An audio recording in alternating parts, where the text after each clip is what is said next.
You're, you're experiencing a problem simply because there are a lot of wasteful activities accumulated in your process. Simply because the risk associated with your process is more. Simply because the variation is more. Variation is controlled by set of Six Sigma tools and techniques. Risk is controlled by a tool called FMEA, failure mode effect analysis. Waste is controlled by a set of tools called lean tools, right?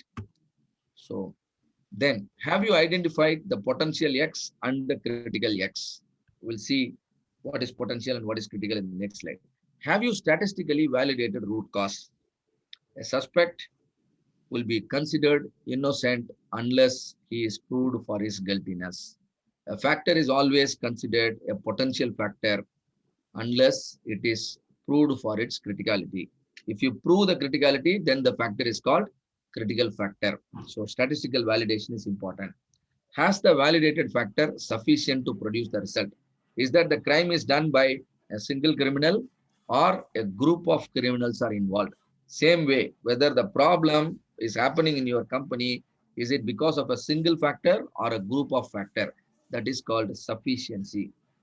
And have you identified any new risk? By solving a problem, you should not invite a new problem. So risk should be analyzed and validated before as well as after the solution.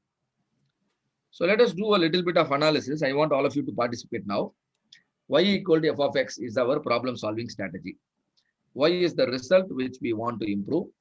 The problem, we call it dependent variable. X are the process input, X are the process parameter, we call them independent variable.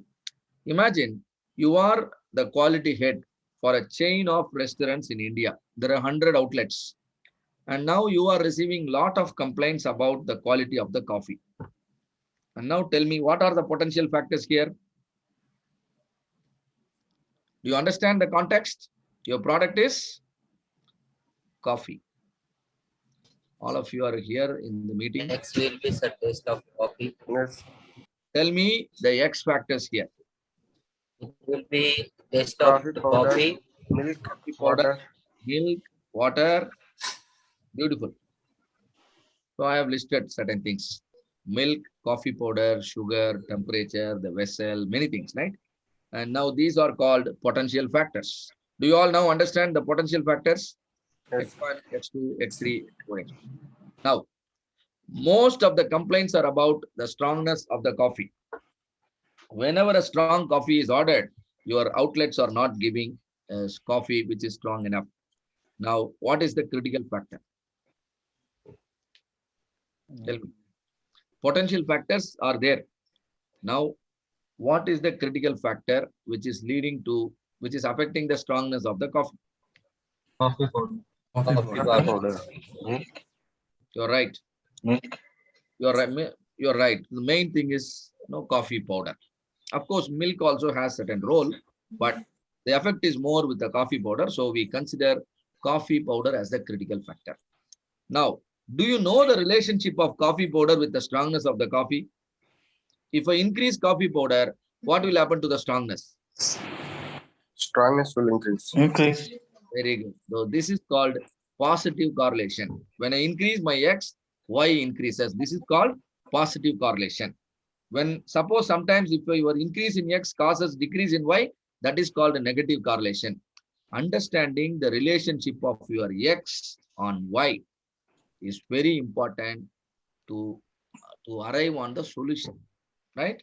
So if you really wanted to make the coffee strong, you must increase the coffee powder. And to arrive on the solution, what is the exact amount of coffee powder which will give me the desired strongness? If you know the solution to the problem, then it is a quick fix. If you don't know, use some statistical methods. What is the statistical method? Design of experiment. What is design of experiment? Again, adding some little bit of coffee and the taste. And Very good, beautiful. You add the coffee powder, let's say 8 grams in 100 ml of milk, and then taste the coffee and then check the strongness. If it is okay, then 8 grams of coffee powder is the solution. If it is not okay, then you add few more. Now make the coffee powder 10 grams. Taste the coffee again, whether you are getting the desired strongness or not. If still not okay, and make it 12 grams. And now you are strong enough. Now what is the solution? X2 equal to 12 gram. Prepare a procedure, standardize your solution, and pass on the instruction to all the outlets. Hereafter, whoever orders a strong coffee, for every 100 ml of coffee, what is the solution? Coffee powder should be 12 gram. Is that clear? Yes, sir. That's all. Analysis is very simple, right? But you can offer solution to the problem if the relationship of the critical factor with your y variable is known.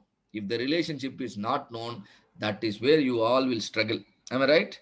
So understanding the relationship of your x variable with the y variable is called the correlation regression analysis. If you do the experimentation, no, if they do the experimentation, a complete experimentation, a full-fledged experimentation, that is called design of experiments. If you do it at a smaller level, that is called hypothesis testing. So statistics is easier. Only thing is you must know why are you using the statistics. Suppose you want to prepare a sweet coffee. Now what is the critical factor? Sugar. That's all. If you don't know the critical factor, tell me what will you do? Again, experimentation is the answer. If you don't know which is critical factor, do the experimentation. Change your x variable and see how it changes the y variable. Keep on increasing the sugar or keep on decreasing the sugar can affect the sweetness of the coffee. Am I right?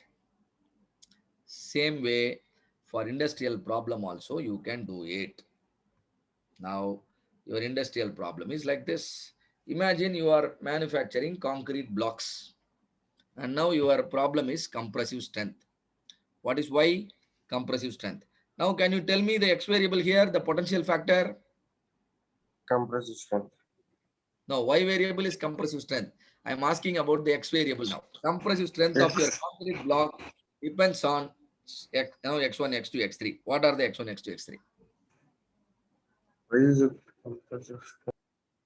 Compressive strength of concrete blocks. Okay.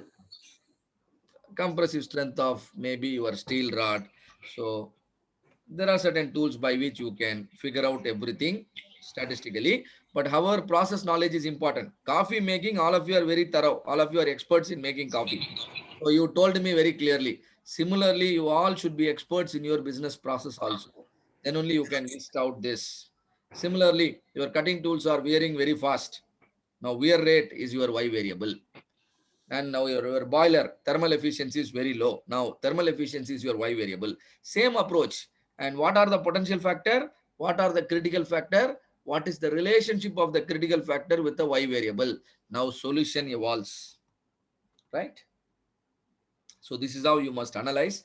And for you to carry out the analysis effectively, right now about the coffee, we had a brainstorming, isn't it? So brainstorming is a tool which will help you to explore all X factor. Similarly, YY analysis you can do. You can explore fishbone diagram or cause and effect diagram, which is nothing but one of the 7 QC tool.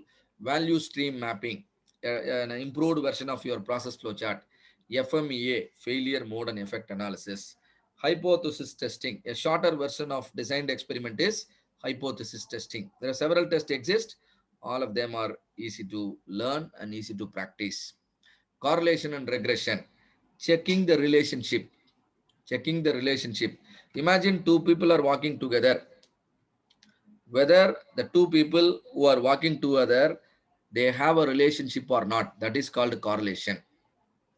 What kind of relationship they have within each other? Are they friends? Are they brothers? Or are they any other relationship? That is called regression. In regression, we classify the relationship as linear, quadratic, cubic, and higher order. Right. So stepwise, step number 7, tools listing potential factor, brainstorming, fishbone diagram, YY analysis, and other tools like value stream mapping, FMEA, all these things you can use. And this is a fishbone diagram. Generally, the Y variable is written in the head of the fish, and all the sub bones will represent all the X factors. A simple brainstorming meeting can create a fishbone diagram beautifully. And why analysis, keep on asking the question why repeatedly can peel away the symptoms and take you to the root cause. This is value stream mapping, how the process is flowing, how the material is flowing, how the information is flowing. So you get to understand the improvement areas. Validating the critical factor, Pareto and hypothesis testing, checking the sufficiency, correlation and regression. This is your Pareto left side. This is your scatter diagram. The red color line is the regression line. So ultimately, the analyze phase, if you have possible potential factor, your ultimate deliverable is validated root cause. All of you are able to understand everything correctly? Right. Yes, Yes, sir. sir. A few questions to check. What is the permissible value of gauge R and R, which is a measure of measurement error? What is permissible? Less than 10% or 10 to 30 or more than 30? Less than 10%. Less than 10%. Very good. And what is the main deliverable of the measure phase?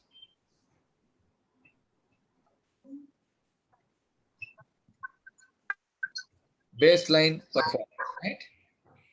Main deliverable of the measure phase is baseline Yes, sir. performance. For that, you must validate your measurement system. All right. So, any questions to me at this stage?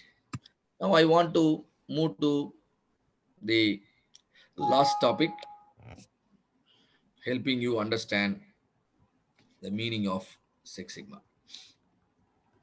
Any questions? No?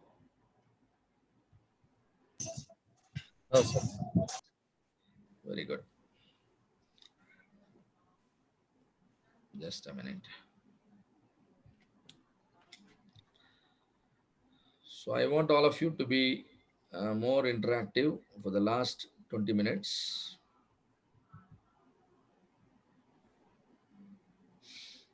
Oh, okay.